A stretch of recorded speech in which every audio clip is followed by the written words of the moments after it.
नमस्कार, आप देख रहे हैं द न्यूज बोर्ड और मैं हूं आपके साथ कृत्य सुधा। खबरों पर जाने से पहले एक नजर डालते हैं आज की हेडलाइंस पर। संभागीय आयुक्त प्रतिभा सिंह ने मारवाड़ मथानिया सैटेलाइट चिकित्सालय का किया औचक निरीक्षण। हीट वेव प्रबंधन की तैयारियों का लिया जायजा। जोधपुर जिला कलेक्टर गौरव अग्रवाल की अध्यक्षता में मारवाड़ इंटरनेशनल सेंटर में जन सुनवाई कार्यक्रम आयोजित किया गया। जोधपुर रेलवे स्टेशन पर पुनर्विकास के चलते द्वितीय प्रवेश द्वार 21 मई से अस्थायी रूप से रहेगा बंद। बिना लाइसेंस के विस्फोटक सामग्री भंडारण मामले में उदय मंदिर थाना पुलिस ने एक आरोपी को गिरफ्तार किया। और अब खबरें विस्तार से। जोधपुर संभागीय आयुक्त डॉक्टर प्रतिभा सिंह ने गुरुवार सुबह फलोदी जनसुनवाई के लिए प्रस्थान से पूर्व जोधपुर जिले के मारवाड़ मथानिया सैटेलाइट चिकित्सालय का औचक निरीक्षण किया। निरीक्षण के दौरान उपस्थिति रजिस्टर की जांच में 12 अधिकारी एवं कर्मचारी अनुपस्थित पाए गए। इस गंभीर लापरवाही पर डॉक्टर ने मुख्य चिकित्सक एवं स्वास्थ्य अधिकारी को कारण बताओ नोटिस जारी करने के निर्देश दिए। डॉक्टर सिंह ने स्पष्ट किया कि चिकित्सालय का निर्धारित समय सुबह 8 बजे का है, जबकि निरीक्षण के समय कई अधिकारी कर्मचारी ड्यूटी पर नहीं मिले। उन्होंने निर्देश दिए कि सभी कार्मिक समय पालन सुनिश्चित करें तथा गैर हाजिर पाए जाने वाले को विरुद्ध सख्त कार्रवाई की जाए। निरीक्षण के दौरान अस्पताल परिसर, कॉरिडोर्स एवं गैलरी में स्वच्छता की व्यवस्था संतोषजनक पाई गई, जिस पर संभागीय आयुक्त ने संतोष प्रकट किया। डॉक्टर प्रतिभा सिंह ने चिकित्सालय के आपातकाल कक्ष का निरीक्षण करते हुए हीट वेव से प्रभावित रोगियों के लिए की जा रही व्यवस्थाओं की जानकारी ली। जोधपुर जिला कलेक्टर गौरव अग्रवाल की अध्यक्षता में गुरुवार को जिला स्तरीय जन सुनवाई का आयोजन किया गया। जिला स्तरीय जन सुनवाई मारवाड़ इंटरनेशनल सेंटर में आयोजित की गई। जन सुनवाई में जिले के सभी विभागों के अधिकारी सहित पुलिस अधिकारी भी मौजूद रहे। इस दौरान जिला कलेक्टर गौरव अग्रवाल ने अलग अलग विभागों के लंबित मामलों में आमजन की समस्याएं सुन उनकी त्वरित निस्तारण के लिए संबंधित अधिकारियों को आवश्यक दिशा निर्देश दिए। गौरव अग्रवाल ने अधिकारियों को यह निर्देश दिए कि आमजन के विभाग संबंधित जो भी प्रकरण है उनको सही समय पर पूरा किया जाना सुनिश्चित किया जाए। जोधपुर पुलिस आयुक्त राजेंद्र सिंह के निर्देशानुसार उदय मंदिर थाना पुलिस ने थाना क्षेत्र में एक गोदाम में भारी मात्रा में पटाखे और सोडियम नाइट्रेट का जखीरा बरामद किया है। इस मामले में पुलिस ने एक आरोपी को गिरफ्तार किया है। उदय मंदिर थानाधिकारी सीताराम खोजा ने बताया कि आरोपी द्वारा बिना लाइसेंस के विस्फोटक सामग्री अपने गोदाम में भंडारण करके रखी हुई थी। कार्रवाई के दौरान लगभग 760 किलो पटाखे बरामद किए हैं। इसके अलावा गोदाम में 70 बैग सोडियम नाइट्रेट के बरामद किए हैं, जिसमें प्रत्येक का वजन 50 किलो है। पुलिस ने आरोपी यासीन अंसारी को गिरफ्तार किया है, जिसके आगे की पूछताछ जारी है। गौरतलब है कि बुधवार दोपहर अंसल प्लाजा के पीछे गली में एक जूते के गोदाम में अचानक आग लग गई। देखते ही देखते आग ने विकराल रूप धारण कर लिया। मौके पर दमकल के साथ पुलिस भी पहुंची। गोदाम में आग बुझाने के बाद जब पड़ोस के गोदाम से धुआं उठने लगा तो पुलिस ने इस गोदाम में भी आग लगने के अंदेशे के कारण उसे खुलवाया तो पुलिस हैरान रह गई। दरअसल इस गोदाम में भारी मात्रा में पटाखे और सोडियम नाइट्रेट का भंडारण करके रखा हुआ था। हालांकि अच्छी बात यह है कि इस गोदाम में आग नहीं लगी, वरना एक बार की पूरे क्षेत्र में आग फैल जाती। ये आग लगी थी। आग बुझाने पे पास वाली बिल्डिंग में धुआं निकल रहा था, तो हमने उसको भी खुलवा के चेक किया कि भाई उसमें तो कहीं आग नहीं लगी है। जब खुलवा के जब अंदर गए तो उसमें पटाखों के वो कार्टून पड़े थे काफ़ी सारे, और ये सोडियम नाइट्रेट के भी कट्टे पड़े थे, जो कि ये गन पाउडर वगैरह के साथ काम में लेते हैं। तो इसलिए फिर हमने उनकी गिनती की और विस्फोटक पदार्थ अधिनियम में मुकदमा दर्ज किया तथा एक जने को अरेस्ट किया है। यासीन अंसारी है। नहीं, सोडियम नाइट्रेट जी। सोडियम नाइट्रेट के ये 70 कट्टे हैं, 50 केजी एक का वजन है जी। जोधपुर पुलिस आयुक्तालय की लूणी पुलिस ने अवैध बजरी खनन के खिलाफ कार्रवाई करते हुए 2 आरोपियों को गिरफ्तार किया है। पुलिस ने इस पूरे मामले में अवैध बजरी से भरे हुए 2 ट्रैक्टरमय ट्रॉली को जब्त करने की भी कार्रवाई की है। गौरतलब है कि पुलिस आयुक्त राजेंद्र सिंह के निर्देशानुसार अवैध बजरी खनन के खिलाफ लगातार कार्रवाई जारी है। उसी के चलते बुधवार शाम को लूनी पुलिस ने विशेष टीम गठित कर दबिश देते हुए अवैध बजरी से भरे 2 ट्रैक्टरमय ट्रॉली को जब्त करते हुए 2 आरोपी सोहनराम बावरी और जगदीश बावरी को गिरफ्तार किया। लूनी थानाधिकारी हनुमंत सिंह ने बताया कि आरोपियों द्वारा थाना क्षेत्र में अवैध खनन एवं परिवहन कर अवैध बजरी ऊंचे दामों में शहर के अलग अलग क्षेत्रों में सप्लाई की जाती है। जोधपुर जिले में वांछित अपराधियों के विरुद्ध चलाए जा रहे विशेष अभियान ऑपरेशन धरकर भर के तहत डीएसटी जोधपुर ग्रामीण टीम ने एक इनामी बदमाश को पकड़ा है।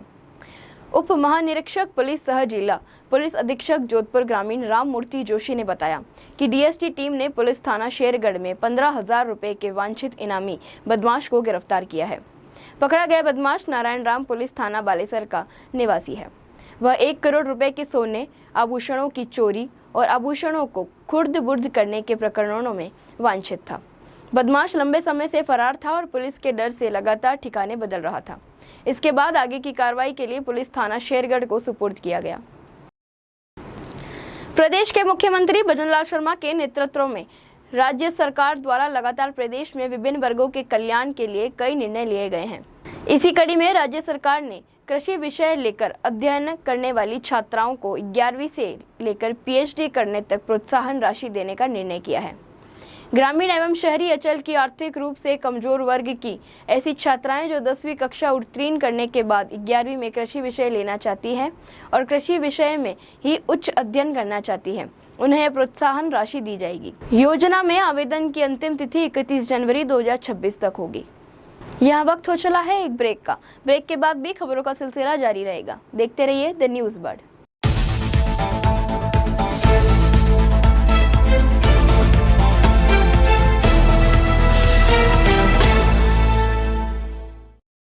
ब्रेक के बाद एक बार फिर से आपका स्वागत है। उत्तर पश्चिम रेलवे के जोधपुर मंडल के जोधपुर रेलवे स्टेशन पर चल रहे पुनर्विकास कार्य के अंतर्गत सेकेंड एंट्री पर निर्माण गतिविधियां तेजी से प्रगति पर हैं। इसी परियोजना के तहत स्टेशन बिल्डिंग के छोर पर निर्माण का कार्य पूर्ण हो चुका है और अब दूसरी ओर की पूरी स्टेशन बिल्डिंग को तोड़कर पुनः निर्माण कार्य प्रारंभ किया जाएगा। वरिष्ठ मंडल वाणिज्य प्रबंधक विकास खेड़ा ने बताया कि 21 मई 2025 से सेकेंड एंट्री से यात्रियों की आवाजाही स्थायी रूप से कुछ माह के लिए बंद रहेगी। इस दौरान सेकेंड एंट्री पर स्थित लिफ्ट, एस्केलेटर, आरक्षण काउंटर आदि सुविधाएं 20 मई तक ही चालू रहेगी। यात्रियों की सुविधा को ध्यान में रखते हुए रेल प्रशासन ने यह निर्णय लिया है। यात्रियों से अनुरोध है कि स्टेशन पर प्रवेश एवं निकास के लिए मुख्य प्रवेश द्वार गेट संख्या 1 का ही उपयोग करें। प्रदेश के बांसवाड़ा स्थित गोविंद गुरु जनजातीय विश्वविद्यालय में जय नारायण व्यास विश्वविद्यालय जोधपुर के 3 शिक्षकों प्रोफेसर महिपाल सिंह राठौड़, प्रोफेसर राम सिंह आढ़ा व डॉक्टर भगवान सिंह शेखावत को बोर्ड ऑफ स्टडीज का सदस्य नियुक्त किया गया है। गौरतलब है कि विश्वविद्यालय में बोर्ड ऑफ स्टडीज महत्वपूर्ण निकाय होता है जो विश्वविद्यालय के एकेडमिक कार्यक्रम को विकसित और प्रबंधित करने में सहायता करता है। यह बोर्ड पाठ्यक्रम की रूपरेखा, मूल्यांकन विधियों और शैक्षणिक नीतियों को निर्धारित करता है जो संस्थान के लिए शैक्षणिक गुणवत्ता सुनिश्चित करने में महत्वपूर्ण भूमिका निभाता है। नव नियुक्त तीनों सदस्यों को एकेडमिक क्षेत्र से जुड़े शिक्षकों व शोधार्थियों सहित प्रबुद्धजनों ने बधाई दी। नियुक्त सदस्यों ने प्रदत्त दायित्व के लिए विश्वविद्यालय प्रशासन का आभार जताया। जय नारायण व्यास विश्वविद्यालय जोधपुर के सेवानिवृत्त कर्मचारी संघ द्वारा पेंशन के स्थायी समाधान हेतु गुरुवार को धरना प्रदर्शन किया गया। गौरतलब है कि विश्वविद्यालय के सेवानिवृत्त कर्मचारियों को समय पर पेंशन का भुगतान नहीं होने के चलते उनके द्वारा बार बार विरोध जताया जाता है। सेवानिवृत्त कर्मचारियों ने बताया कि पिछले लंबे समय से विश्वविद्यालय प्रशासन द्वारा समय पर पेंशन का भुगतान नहीं किया जा रहा है, जिसके चलते इन कर्मचारियों द्वारा घर चलाना भी संघर्षमयी हो गया है। कर्मचारियों ने बताया कि हर बार पेंशन 3-3 महीने बाद मिलती है, जिस वजह से अनेक तरह की समस्याओं का सामना करना पड़ रहा है। उन्होंने बताया कि राज्य सरकार इस ओर कोई ध्यान नहीं दे रही है, जबकि कई कर्मचारी ऐसे हैं जिनको पिछले 5 महीनों से अधिक का समय हो गया है लेकिन पेंशन का भुगतान नहीं हुआ है। हमारी शक्ति कौन सी? एकता, एकता। साथ जिएंगे, साथ मरेंगे। विश्वविद्यालय प्रशासन मुर्दाबाद, मुर्दाबाद, मुर्दाबाद। भाई शासन मुर्दाबाद, मुर्दाबाद, मुर्दाबाद। मीडिया का धन्यवाद करना चाहता हूं कि हमारी कोई नहीं सुनता, उस समय आप कम से कम सुनने के लिए तत्पर तो है और आए भी हैं और हमारे सब साथियों की पीड़ा आपके सामने है। ये पीड़ा बता बता करके पिछले 10 साल से हमेशा संघर्ष करते हैं, जब जा कर के 1 महीने की पेंशन क्रेडिट होती है। ये कोई बेइज्जत करने का तरीका नहीं हुआ। जो लोग 35 साल 40 साल यहाँ पर सेवाएं दे करके निवृत्त हुए हैं, उनकी पेंशन देने की जिम्मेवारी केवल राज्य सरकार की है और किसी की नहीं है, क्योंकि राज्य सरकार के द्वारा ही विश्वविद्यालय का निर्माण किया और कॉलेज के शिक्षा के अंदर जो शिक्षक निवृत्त होता है उनको तो बराबर समय पर पेंशन दी जाती है, और विश्वविद्यालय के प्रोफेसर जो यहाँ से रिटायर होंगे उनको पेंशन नहीं दी जाएगी, विश्वविद्यालय के कर्मचारियों को पेंशन नहीं दी जाएगी। ये कौन सा आपका न्याय हुआ? इस न्याय को सुनने के लिए किसी भी दृष्टिकोण से आप देखें तो आप देखते हैं सैलरी हेड के अंदर पे और पेंशन दोनों आता है, तो जो पे देगा वो ही पेंशन देगा, और पे देने वाली राज्य सरकार है, तो पेंशन भी केवल मात्र राज्य सरकार की जिम्मेवारी है। विश्वविद्यालय किसका है? राज्य सरकार का। ये फंडेड किससे? राज्य सरकार से। इसके अंदर कोई भी शक नहीं है कि राज्य सरकार के द्वारा ये जिम्मेवारी लेनी चाहिए। पास के पड़ोस के यदि आप जितने स्टेट देख लिए तो जो सेंट्रल यूनिवर्सिटी है उनके कर्मचारियों को सेंट्रल गवर्नमेंट देती है, और जो स्टेट यूनिवर्सिटी है उसकी स्टेट गवर्नमेंट देती है, चाहे वो गुजरात हो, चाहे वो मध्य प्रदेश हो, चाहे यूपी हो, चाहे वो हरियाणा हो। ये बात कई बार स्पष्ट राज्य सरकार के सामने रखी गई है, परंतु राज्य सरकार इसकी ओर गौर नहीं कर रही है। हम जयनारायण व्यास यूनिवर्सिटी के सभी पेंशनर्स आप लोगों के माध्यम से सरकार और हमारे सिंडिकेट के सदस्यों के ध्यान इस ओर आकर्षित करना चाहेंगे कि हमारे बहुत सारे साथियों को पिछले 5 महीने से पेंशन नहीं मिल रही है। साथियों, हमारे मुख्यमंत्री कहते हैं कि प्रशासन को, हमारे एमएलएज को जनता के प्रति संवेदनशील होना चाहिए। अगर यही संवेदनशीलता है तो हमें बहुत अफसोस के साथ कहना पड़ता है कि जनता की कोई नहीं सुनता। आज हमारे प्रशासन की तो बात छोड़ें, एमएलए जो साथी हैं हमारे, वो भी हमारी बात को नहीं सुन रहे हैं। हमारे एमएलए साथियों ने इस बात को कह के पेंशन की प्रॉब्लम को सॉल्व करने से इनकार कर दिया कि हम एमबीएम विश्वविद्यालय का विलय चाहते हैं जयनारायण विश्वविद्यालय में। ये समस्या का हल हो ही नहीं सकता। आज का प्रदर्शन विश्वविद्यालय प्रशासन के खिलाफ पेंशन न देने का 2.5 महीने और 5 महीने एमबीएम विश्वविद्यालय के कर्मचारी को किस प्रकार से हम अपना काम चला रहे हैं। विश्वविद्यालय प्रशासन को कई बार लिखित में हम दे चुके हैं। ये स्थिति आ रही है कि आज हमको 5 महीने और 2.5 महीने होने के पश्चात इकट्ठा होना पड़ रहा है, वो भी पेंशन के लिए, जो कि उनकी जवाबदारी है।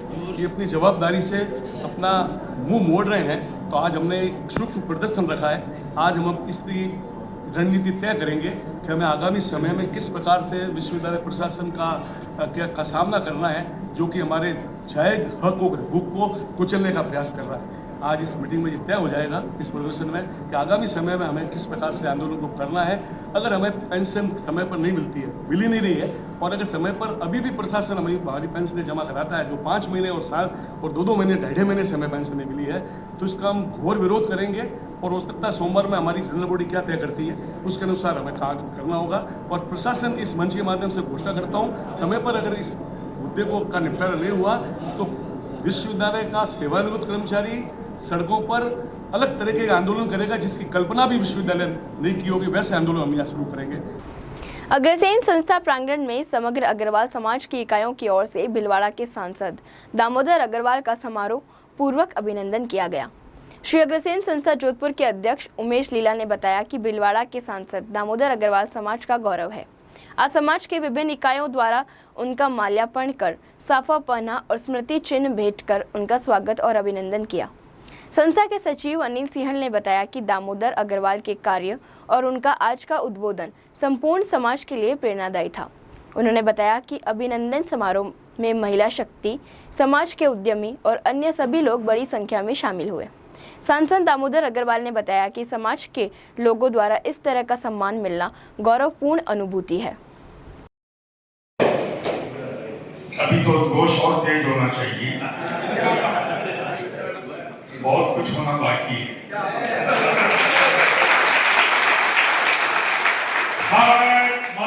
की वंदे वंदे अग्रसेन जी महाराज की समग्र अग्रवाल समाज जोधपुर द्वारा आयोजित इस अभिनंदन समारोह में इस संस्थान के अध्यक्ष उमेश जी लीला, सचिव अनिल कुमार जी, उपाध्यक्ष राकेश बंसल जी, कोषाध्यक्ष मैं उमेश लीला, अध्यक्ष श्री अग्रसेन संस्थान जोधपुर। बहुत ही हर्ष का विषय है कि आज श्री अग्रसेन संस्थान प्रांगण में जोधपुर के तमाम समग्र अग्रवाल समाज की इकाइयों की तरफ से भीलवाड़ा के सांसद महामंत्री भाजपा श्री दामोदर जी अग्रवाल साहब का समाज की सभी इकाइयों ने अभिनंदन स्वागत किया। और मैं बहुत ही हर्ष के साथ में कहना चाहता हूं कि श्री दामोदर जी सांसद महोदय ने जो बातें बताई आज के समय में समाज के लिए नितांत आवश्यक है। उन्होंने यह भी कहा कि आज के समय में युवा पीढ़ी को आगे आना चाहिए। जो देश का अंदर अगर समाज की जनसंख्या है उसके हिसाब से सबको उन्होंने एकजुट रहने का भी संदेश दिया। मैं अनिल सिंगल, सचिव श्री अग्रसेन संस्थान। आज बड़ा खुशी का विषय है कि हमारे मध्य श्री दामोदर जी अग्रवाल सांसद भीलवाड़ा उपस्थित थे और उनका जो उद्बोधन था वाकई बहुत प्रेरणादायक था। समाज और देश दोनों के लिए अपने आप को एक रास्ता दिखाने वाला उद्बोधन था। उन्होंने कहा कि इस समाज को आगे बढ़ने, हर एक समाज को आगे बढ़ने के लिए हर तरीके से अपने आप को ब्यूरोक्रेसी एज वेल एज व्यापार दोनों में आगे बढ़ना चाहिए, तभी आगे बढ़ सकता है और संस्कारित भी होना चाहिए। इस कार्यक्रम में समाज की महिला शक्ति, समाज के भद्र पुरुष सभी लोगों का आगमन हुआ। अग्रवाल समाज द्वारा मेरा अभिनंदन समारोह रखा गया। मैं तो पहलगाम की घटना के बाद सीमा पर हुए घटनाक्रम के कारण पार्टी के निर्देश पर बाड़मेर जिले के सीमांचल क्षेत्रों में प्रवास पर था। कल कोई विकट परिस्थिति पैदा होती है, कैसे उस हालात में प्रशासन आम जन के साथ खड़ा रह सकता है, कैसे सीमावर्ती क्षेत्र के निवासियों का हौसला बुलंद हो सकता है और कैसे हम ग्राउंड जीरो की रिपोर्ट को सरकार तक पहुंचा सकते हैं, इस दायित्व का निर्वहन कर रहा था। आज जोधपुर आगमन पर बहुत ही भावभीना अभिनंदन किया गया। हमने हमारे समाज के आगे के विकास की यात्रा को लेकर आपसे संवाद किया और उसमें से एक निष्कर्ष पर हम निकले कि हमें हमारे नौजवानों को ब्यूरोक्रेसी में आगे भेजने के लिए अध्ययन कराना चाहिए, क्योंकि कानून बनता है संसद और विधानसभा में और कानून की पालना होती है ब्यूरोक्रेट्स के माध्यम से। ये दो ही पावर सेंटर हैं, यहाँ समाज के लोग आगे जाएं, इस प्रकार का विचार विमर्श में निर्णय हुआ। मैं जोधपुर अग्रवाल समाज के सभी पदाधिकारियों का धन्यवाद ज्ञापित करूंगा कि आपने बहुत ही भावभीना अभिनंदन किया और मेरी बात सुनी। भारतीय युवा कांग्रेस एवं राजस्थान युवा कांग्रेस के निर्देशानुसार भारतीय सेना के सम्मान में और उनके द्वारा दिए गए अदम्य साहस के परिचय को सलाम करते हुए देश के वीर शहीद जवानों को याद करते हुए जोधपुर शहर जिला युवा कांग्रेस द्वारा जोधपुर शहर जिला कांग्रेस कार्यालय में राजीव गांधी चौक तक तिरंगा रैली का आयोजन किया गया। जोधपुर शहर जिला युवा कांग्रेस के जिला अध्यक्ष योगेश कछवाहा ने बताया कि हाल ही में भारत पाक के बीच हुए युद्ध में भारतीय सेना ने देश का जो मान सम्मान एवं शौर्य बनाए रखा वो काबिले तारीफ रहा है। देश की सेना ने विश्व में भारत का गौरव बढ़ाने का मान बढ़ाने का काम किया है। कार्यक्रम के दौरान कार्यक्रम में पूर्व राज्य मंत्री राजेंद्र सिंह सोलंकी, जिला अध्यक्ष नरेश जोशी एवं सलीम खान, महापौर कुंती देवड़ा सहित बड़ी संख्या में कांग्रेसी नेता एवं कार्यकर्ता उपस्थित रहे। आइए अंत में एक बार फिर से नजर डालते हैं इस वक्त की खास हेडलाइंस पर। संभागीय आयुक्त प्रतिभा सिंह ने मारवाड़ मथानिया सैटेलाइट चिकित्सालय का किया औचक निरीक्षण। हीटवेव प्रबंधन की तैयारियों का लिया जायजा। जोधपुर जिला कलेक्टर गौरव अग्रवाल की अध्यक्षता में मारवाड़ इंटरनेशनल सेंटर में जनसुनवाई कार्यक्रम आयोजित किया गया। जोधपुर रेलवे स्टेशन पर पुनर्विकास के चलते द्वितीय प्रवेश द्वार 21 मई से अस्थायी रूप से रहेगा बंद। बिना लाइसेंस के विस्फोटक सामग्री भंडारण मामले में उदय मंदिर थाना पुलिस ने एक आरोपी को गिरफ्तार किया। अभी के लिए फिलहाल इतना ही। राज्य की और बड़ी खबरें जानने के लिए देखते रहिए द न्यूज़ बर्ड। नमस्कार।